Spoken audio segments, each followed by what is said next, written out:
नमस्कार साथियों, स्वागत है आप सभी का हमारे यूट्यूब चैनल निश्चय एकेडमी पर। आज के इस वीडियो में 30 अक्टूबर का जितना भी महत्वपूर्ण हमारा मध्य प्रदेश का करंट अफेयर्स बन सकता है उसको हम डिस्कस करने वाले हैं, तो वीडियो में लास्ट तक बने रहिएगा। साथ ही आपकी जानकारी के लिए यहाँ पर बता दें कि मध्य प्रदेश पुलिस कांस्टेबल के ऑफलाइन बैचेस हमारे द्वारा स्टार्ट कर दी गई है, तो अगर आप इन्हें भी ज्वाइन करना चाहते हैं तो आप दिए गए नंबरों पर हमसे कॉन्टैक्ट कर सकते हैं और इस बैच से संबंधित जानकारी हमसे ले सकते हैं। चलिए सबसे शुरू में यहाँ पर आपको बता देते हैं कि आज का जो हमारा वीडियो रहेगा किस प्रकार से रहेगा। तो सबसे पहले आज का मध्य प्रदेश का करंट अफेयर्स हम डिस्कस करने वाले हैं। उसके बाद मध्य प्रदेश की एग्जाम से रिलेटेड नेशनल और इंटरनेशनल लेवल का करंट अफेयर्स देखेंगे और उसके बाद कल के करंट अफेयर्स का एक बार क्विक रिवीजन करेंगे। तो इस प्रकार से जो है हमारा आज का पूरा सेशन रहेगा। तो चलिए शुरुआत करते हैं आज के इस सेशन की, और सबसे पहले आज का जो मध्य प्रदेश का करंट अफेयर्स है उसको डिस्कस कर लेते हैं। तो आज के मध्य प्रदेश के करंट अफेयर्स से जो पहला क्वेश्चन बनता है वह है कि हाल ही में किस राज्य सरकार द्वारा मुख्यमंत्री आवास भू अधिकार योजना शुरू की गई है। चार ऑप्शन है, मध्य प्रदेश, उत्तर प्रदेश, राजस्थान या गुजरात। तो राइट आंसर आपका बनता है जो मध्य प्रदेश सरकार है उसके द्वारा हाल ही में मुख्यमंत्री आवास भू अधिकार योजना जो है शुरू की गई है। तो ऑप्शन ए जो है हमारा यहाँ पर राइट आंसर बनता है। सबसे पहली या मेन बात इसकी बनती है कि इस योजना की शुरुआत मध्य प्रदेश में कब होती है, तो 28 अक्टूबर से इस योजना की शुरुआत मध्य प्रदेश में होती है। इस योजना के अंतर्गत हर परिवार को न्यूनतम मूलभूत आवश्यकताओं के साथ सम्मानजनक जीवन का अधिकार सुनिश्चित करने के उद्देश्य से यह योजना आपकी लागू की गई है। आवासीय प्लाट मिलने पर सरकारी योजना और बैंकों से कर्ज लेने में मदद भी जो है यह योजना करेगी। साथ ही राज्य सरकार द्वारा ग्रामीण क्षेत्रों में प्रत्येक ग्राम पंचायत में आबादी भूमि पर पात्र परिवारों को आवासीय भूखंड उपलब्ध कराने के लिए मुख्यमंत्री भू अधिकार योजना आपकी शुरू की गई है। तो इसके 2 से 3 प्रमुख उद्देश्य है जो कि हमें यहाँ पर याद रखना है कि हर परिवार को न्यूनतम मूलभूत आवश्यकताओं के साथ सम्मानजनक जीवन का अधिकार सुनिश्चित करना इसका प्रमुख उद्देश्य है। इस योजना के तहत आवासीय प्लाट मिलने पर सरकारी योजना और बैंकों से कर्ज लेने में भी मदद मिलेगी। यानी कि आप सभी जानते होंगे कि अगर हमें बैंक से लोन लेना पड़ता है तो हम जो है विभिन्न आधारों पर जो है लोन वहाँ से ले सकते हैं।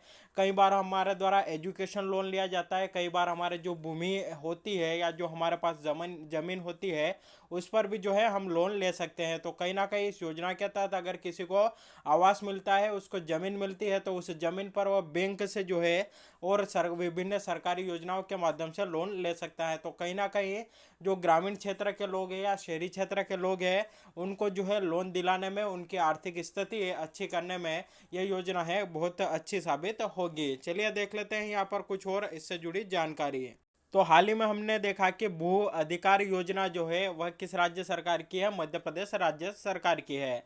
तो इसी प्रकार मध्य प्रदेश राज्य सरकार के द्वारा कुछ और योजनाएं भी आपकी यहाँ पर चलाई जा रही है, तो उनसे जुड़ी हुई जानकारी आप देख लीजिए। अगर आपसे पूछा जाए कि रोजगार सेतु योजना किस राज्य सरकार की योजना है, तो मध्य प्रदेश राज्य सरकार की योजना है। इसकी शुरुआत आपके 25-26 मई 2020 को होती है। अगला क्वेश्चन बनेगा कि रोको टोको अभियान किस राज्य सरकार का है, तो यह जो है आपका मध्य प्रदेश राज्य सरकार का है। इसकी शुरुआत जुलाई 2020 में होती है। सॉरी, अगला क्वेश्चन बनेगा जीवन शक्ति योजना आपकी कब शुरू की गई, तो 25 अप्रैल 2020 को इसको जो है मध्य प्रदेश में शुरू किया गया।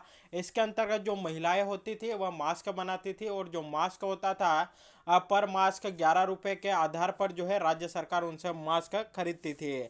अगला क्वेश्चन बनेगा कि इंतजार आपका सोशल मीडिया अभियान मध्य प्रदेश है सरकार के द्वारा कब चलाया गया, तो 5 जुलाई 2020 को इसकी शुरुआत होती है। अगला क्वेश्चन बनेगा एक मास्क अनेक जिंदगी अभियान मध्य प्रदेश में कब से कब तक चला, तो 1 से 15 अगस्त तक जो है एक मास्क अनेक जिंदगी अभियान आपका मध्य प्रदेश में चलाया गया। अगला क्वेश्चन बनेगा मिलावट से मुक्ति अभियान मध्य प्रदेश में कब चला, तो 11 नवंबर 2020 से मध्य प्रदेश में मिलावट से मुक्ति अभियान आपका शुरू किया गया। तो कहीं ना कहीं यहाँ से भी संबंधित क्वेश्चन आपको देखने को मिल सकते हैं, इसलिए इससे जुड़ी जानकारी यहाँ पर आपको बता दी है। अगला क्वेश्चन है हमारा मध्य प्रदेश राज्य वाटर स्पोर्ट्स अकादमी के खिलाड़ियों ने हिमाचल प्रदेश में खेली गई 31वीं राष्ट्रीय सीनियर केनो स्प्रीट कयाकिंग कैनोइंग चैंपियनशिप में शानदार प्रदर्शन करते हुए कुल कितने पदक जीते हैं। चार ऑप्शन है यहाँ पर आपके सामने। पहला है 29 पदक, 12 पदक, 5 पदक या 7 पदक। तो इसका आपका जो राइट आंसर बनता है, यह जो आपकी 31वीं राष्ट्रीय सीनियर केनो स्प्रिट कयाकिंग केनोइंग चैंपियनशिप हुई, इसमें मध्य प्रदेश में ने कुल जो है आपके 29 पदक जीते हैं। तो ऑप्शन है हमारा यहाँ पर राइट आंसर बनता है। दूसरा क्वेश्चन बनेगा कि यह जो चैंपियनशिप है आपकी कहाँ पर हुई थी, तो यह हिमाचल प्रदेश में हुई थी।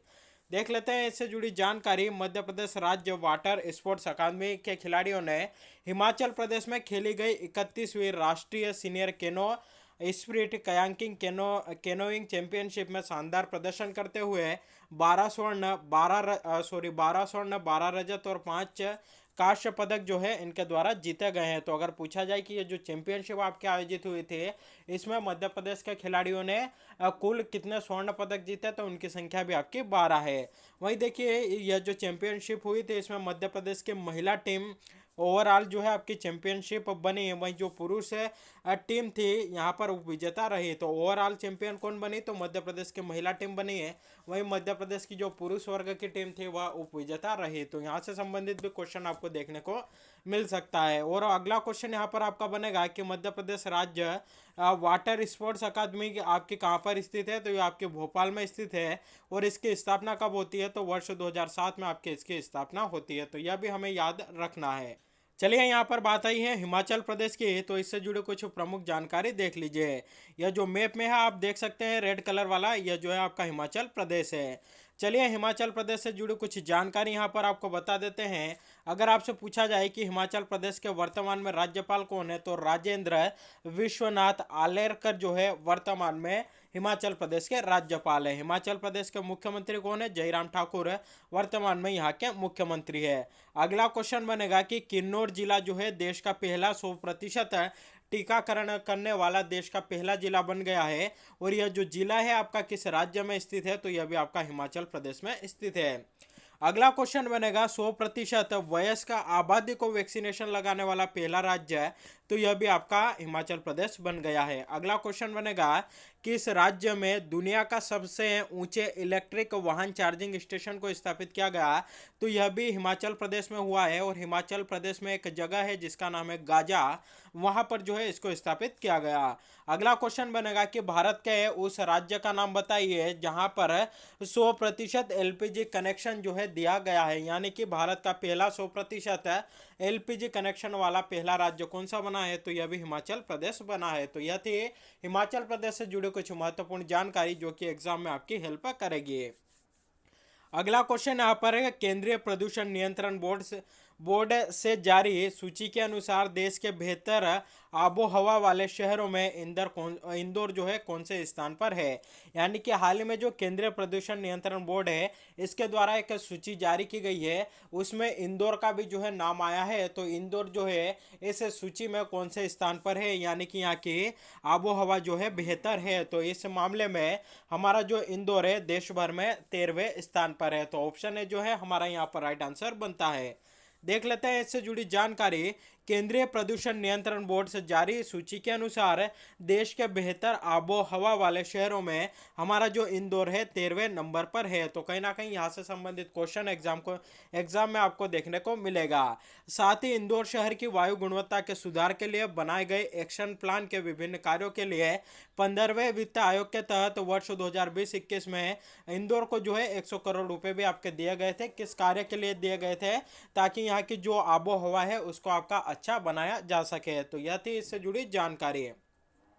बात आई है यहाँ पर केंद्रीय प्रदूषण नियंत्रण बोर्ड की, सेंटर पोल्यूशन कंट्रोल बोर्ड की।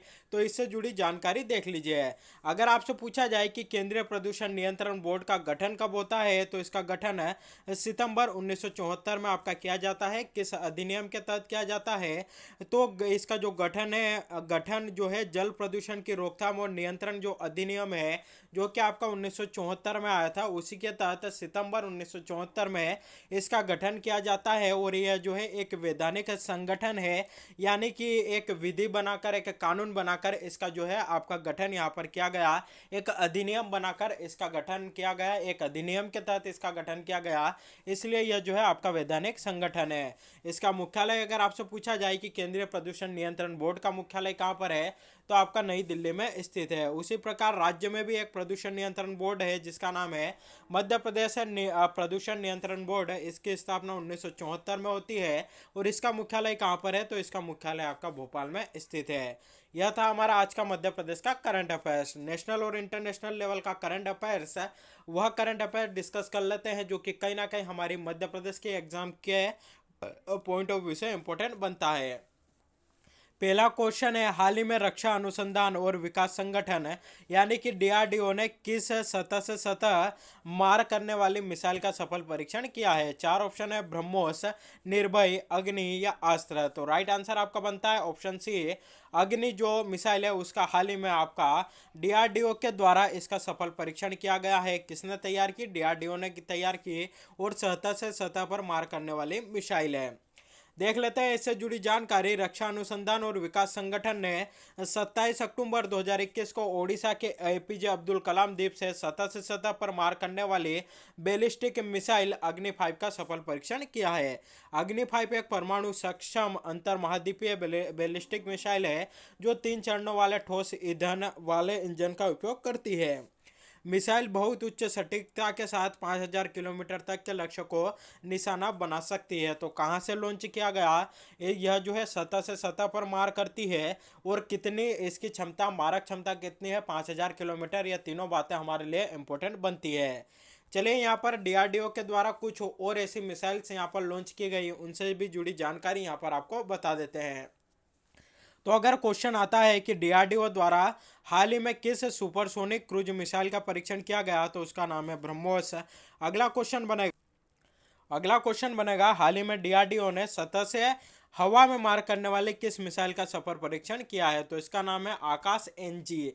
आकाश एनजी जो है हवा सतह से हवा में मार करने वाली मिसाइल है और इसका हाल ही में डीआरडीओ ने सफल परीक्षण किया है। अगला क्वेश्चन बनेगा कि भारत ने किस सबसोनिक क्रूज मिसाइल का हाल ही में सफल परीक्षण किया है, तो उसका नाम है निर्भय। देखिए यहाँ पर बात आई है डीआरडीओ की, तो इसका फुल फॉर्म बनता है डिफेंस रिसर्च डेवलपमेंट ऑर्गेनाइजेशन है। इसका मुख्यालय कहाँ पर है, तो यह जो है आपका दिल्ली में स्थित है। इसकी स्थापना आपकी कब होती है? 1958 में इसकी स्थापना होती है। और वर्तमान में इसके प्रमुख कौन है, तो जी सतीश रेड्डी वर्तमान में इसके प्रमुख है। चलिए देखते हैं यहाँ पर हमारा अगला क्वेश्चन है, हाल ही में भारतीय मूल की नेता अनीता आनंद किस देश की नई रक्षा मंत्री बनी है? चार ऑप्शन है, ऑस्ट्रेलिया, स्कॉटलैंड, कनाडा या श्रीलंका। तो राइट आंसर आपका बनता है कनाडा की हाल ही में नई रक्षा मंत्री बनाया गया है। देख लेते हैं इससे जुड़ी जानकारी।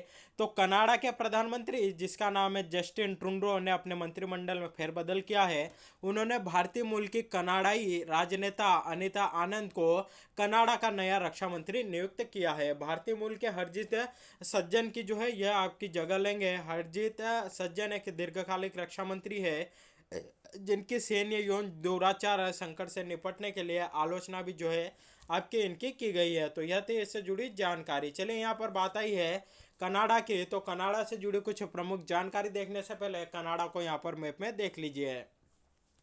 तो ये वाला जो आपका येलो कलर वाला है, ये देख सकते हैं, यह जो है आपका कनाडा है।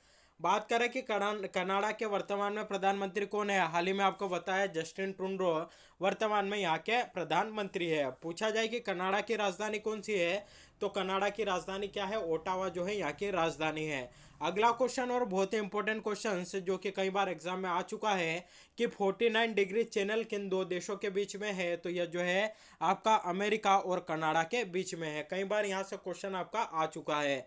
अगला क्वेश्चन बनेगा कि दुनिया में सबसे लंबी तट रेखा वाला देश कौन सा है, तो यह भी आपका कनाडा है। तो कनाडा से जुड़ी या कुछ मेन बातें आपको यहाँ पर याद रखनी है।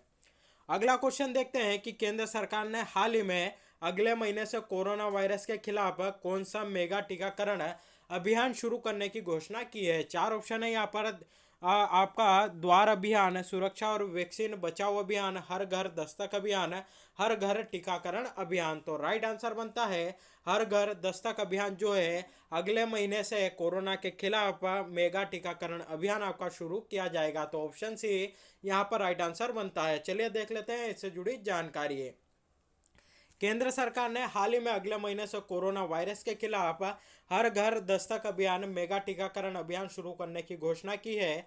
इसके तहत स्वास्थ्यकर्मी घर घर जाकर पात्र लोगों को कोविड-19 की दूसरी वैक्सीन आपकी लगाएंगे। तो यह जो है इस प्रकार का फैसला केंद्र सरकार के द्वारा लिया गया है कि अब जो सफाई जो आपके स्वच्छ स्वास्थ्य कर्मी है वह आपके यहाँ पर घर घर जाकर जो पात्र हैं, यानी कि अभी तक जिनको टीका नहीं लगा है, उनको कोविड-19 की दूसरी वैक्सीन आपके यहाँ पर लगाएंगे, यानी कि दूसरा डोज उनके द्वारा यहाँ पर लगाया जाएगा। चलिए यहाँ पर बात आई है टीकाकरण की, तो इससे जुड़ी कुछ प्रमुख जानकारी जो कि कहीं ना कहीं एग्जाम में आपकी हेल्प करेगी। तो पहला क्वेश्चन बनेगा कि कोरोना का पहला टीकाकरण किसे लगाया गया या टीका किसे लगाया गया।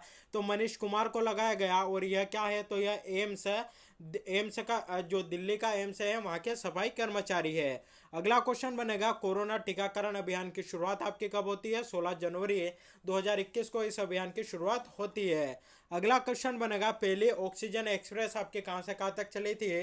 मुंबई से विशाखापट्टनम चली थी।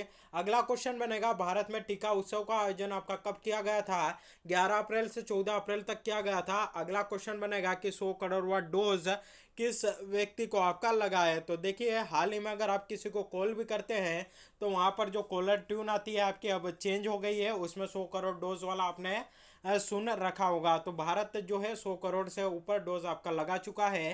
तो जो 100 करोड़वा डोज है आपका किसको लगा था, तो ये आपका अरुण राय को लगा था। तो इनका नाम भी हमारे लिए इम्पोर्टेंट बनता है। अगला क्वेश्चन बनेगा हाल ही में 100% कोविड टीकाकरण करने वाला देश का पहला शहर कौन सा बना है। तो यह आपका भुवनेश्वर बना है। वहीं 100% टीकाकरण वाला देश का पहला गांव कौन सा बना है, तो वेयान जम्मू कश्मीर आपका बना है। अगला क्वेश्चन बनेगा कि मध्य प्रदेश में टीकाकरण अभियान की शुरुआत किस जिले से होती है। तो सिंगरौली जिले से आपकी इसकी शुरुआत होती है। तो यह थी इससे जुड़ी जानकारी। अगला क्वेश्चन देख लेते हैं कि हाल ही में किसके द्वारा कमला हैरिस फेनोमेल वुमन नामक एक नई पुस्तक लिखी गई है। चार ऑप्शन है चिंदानंद राजघट्टा, रस्किन बॉन्ड, विक्रम सेठ या अरुंधति राय। तो राइट आंसर आपका बनता है चिंदानंद राजघट्टा के द्वारा यह पुस्तक आपके लिखी गई है। इस पुस्तक का नाम है कमला हैरिस फेनोमेल वुमन। तो चलिए देख लेते हैं इससे जुड़ी जानकारी। प्रसिद्ध पत्रकार और लेखक चिंदानंद राजघट्टा ने संयुक्त राज्य अमेरिका की पहली महिला उपराष्ट्रपति कमला हैरिस की जीवनी कमला हैरिस फेनोमेनल वुमन नामक एक नई पुस्तिका आपकी लिखी गई है। तो देखिए किसके द्वारा पुस्तिका जो पुस्तक है वह लिखी गई और किसके जीवन पर आधारित है, ये दोनों हमारे लिए इम्पोर्टेंट यहाँ पर बनता है। तो किसने लिखी, चिंदानंद राजघट्टा के द्वारा लिखी गई। किसके जीवन पर आधारित, तो कमला हैरिस जो कि अमेरिका के प्रथम महिला उपराष्ट्रपति है। तो यहाँ से संबंधित कहीं ना कोई क्वेश्चन हमको देखने को मिलेगा। इस पुस्तक में मिश्रित जाति यानी कि भारत और जमैका की एक महिला कमला हैरिस के जीवन की घटनाओं को दिखाया गया है, जो भारतीय मूल की संयुक्त राज्य अमेरिका की उपराष्ट्र बनने वाली पहली महिला आपकी बन गई है। तो यह दोनों फैक्ट हमारे लिए इंपॉर्टेंट बनते हैं। साथ ही अगर आपसे पूछा जाए कि person year of the person पुरस्कार 2020 से किसे सम्मानित किया गया, तो जो बाइडेन और कमला हैरिस इन दोनों को आपका सम्मानित किया गया। चलिए कुछ और लेखकों के द्वारा यहाँ पर पुस्तकें लिखी गई है जो कि अक्सर एग्जाम में पूछ ली जाती है, वह भी यहाँ पर आपको बता देते हैं। तो अगर आपसे पूछा जाए कि हाल ही में द कंस्टोडियन जो आपकी पुस्तक है इसको किसने लॉन्च किया या यह जो है किसकी पुस्तक है, तो रजनीश कुमार की जो है यह आपकी पुस्तक है। अगला क्वेश्चन बनेगा कि किसके द्वारा लिखित एक पुस्तक जिसका शीर्षक है द अर्थ स्पिनर लॉन्च की गई है, तो अनुराधा रॉय के द्वारा इस पुस्तक को लिखा गया। अगला क्वेश्चन बनेगा कि किसकी पुस्तक in an ideal world 2022 launch की गई है, तो कुणाल बसु के द्वारा इसको लॉन्च या इनके द्वारा यह लिखी गई है। अगला क्वेश्चन बनेगा कि कोविड-19 सभ्यता का संकट और समाधान किसकी पुस्तक है, तो कैलाश सत्यार्थी की पुस्तक है। अगला क्वेश्चन बनेगा आई एम नॉट ए मसीहा किसकी पुस्तक है, सोनू सूद की पुस्तक है। वहीं संसद में हिमालय जो पुस्तक है किसकी है, डॉक्टर रमेश पोखरियाल निशंक जी की जो है ये आपकी पुस्तक है। तो यह थी इससे जुड़ी जानकारी। इसी के साथ हमारा आज का करंट अफेयर्स कंप्लीट होता है। कल के करंट अफेयर्स का एक बार क्विक रिवीजन कर लेते हैं। तो पहला क्वेश्चन है कि मध्य प्रदेश के पहले केबल स्टे ब्रिज का निर्माण किस नदी पर आपका शुरू हुआ है? तो राइट आंसर बनता है नर्मदा नदी पर शुरू हुआ है। अगला क्वेश्चन बनेगा कि गृह मंत्रालय के Indian cyber crime coordination centre ने बेस्ट इन्वेस्टिगेशन के लिए किस राज्य को पहला स्थान दिया है? तो राइट आंसर आपका यहाँ पर बनेगा कि मध्य प्रदेश को जो है यह आपका स्थान दिया गया है। अगला क्वेश्चन था कि मध्य प्रदेश के किस खिलाड़ी को अर्जुन अवार्ड 2021 से आपका नवाजा जाएगा? तो यह नवाजा जाएगा विवेक सागर को, जो कि आपके हॉकी खिलाड़ी है। अगला क्वेश्चन हमने यहाँ पर देखा था वह था कि प्रथम हॉकी इंडिया जूनियर बालक इंटर अकादमी नेशनल चैंपियनशिप 2021 किसने जीती है? तो यह जो आपकी चैंपियनशिप है मध्य प्रदेश के द्वारा जीती गई है। अगला क्वेश्चन था कि हाल ही में किस क्रिकेट एसोसिएशन ने दुनिया के सबसे बड़े क्रिकेट बल्ले का अनावरण किया है? तो राइट आंसर आपका बनता है हैदराबाद क्रिकेट एसोसिएशन के द्वारा इसका जो है अनावरण आपका किया गया है। ऑप्शन डी यहाँ पर राइट आंसर बनता है। अगला क्वेश्चन देखा था कि किस राज्य ने सस्टेनेबल ट्रांसपोर्ट सिस्टम अवार्ड 2021 जीता है? तो राइट आंसर बनता है केरल के द्वारा इसको जीता गया। अगला क्वेश्चन था हाल ही में प्रत्येक घर के लिए ओडीएफ और बिजली हासिल करने वाला पहला राज्य कौन सा बना है? तो यह आपका बना है गोवा राज्य। वहीं अगला क्वेश्चन जो था यही क्वेश्चन था जो कि आपका रिपीट हो गया था। वहीं यहाँ पर जो है कल आपसे एक प्रश्न पूछा था वह था कि मध्य प्रदेश के कार्यवाहक राज्यपाल के रूप में सेवा करने वाले पहले व्यक्ति निम्नलिखित में से कौन थे? तो राइट आंसर आपका बनता है जस्टिस पीवी दीक्षित है, मध्य प्रदेश के प्रथम कार्यवाहक राज्यपाल थे। वर्तमान में कौन है? तो मंगूभाई पटेल जो है वर्तमान में मध्य प्रदेश के राज्यपाल है। अगर पूछा जाए कि मध्य प्रदेश की प्रथम महिला राज्यपाल कौन थी? तो सरला अग्रवाल थी। वहीं मध्य प्रदेश की दूसरी महिला राज्यपाल कौन थी? तो आनंदीबेन पटेल थी। चलिए आज का प्रश्न यहाँ पर देख लेते हैं जिसका जवाब आपको हमें कमेंट करके बताना है। वह है कि मध्य प्रदेश में पहली बार किसी साड़ी का पेटेंट कराया गया है, यह कौन सी है? चार ऑप्शन है चंदेरी साड़ी, महेश्वर साड़ी, खजुराहो साड़ी या राजोत साड़ी। तो इसका जो भी सही जवाब हो आपको हमें कमेंट करके बताना है। तो आज के लिए बस इतना ही। हमारा आज का जो सेशन है यहीं पर कंप्लीट होता है। वीडियो कैसा लगा कमेंट करके ज़रूर बताइएगा। साथ ही चैनल को सब्सक्राइब करिएगा, वीडियो को अधिक से अधिक लोगों तक शेयर करिएगा और इसी प्रकार के नोटिफिकेशन डेली चाहते हैं तो बेल नोटिफिकेशन को भी ऑन करके ज़रूर रखिएगा। तो आज के लिए बस इतना ही। Thank you very much.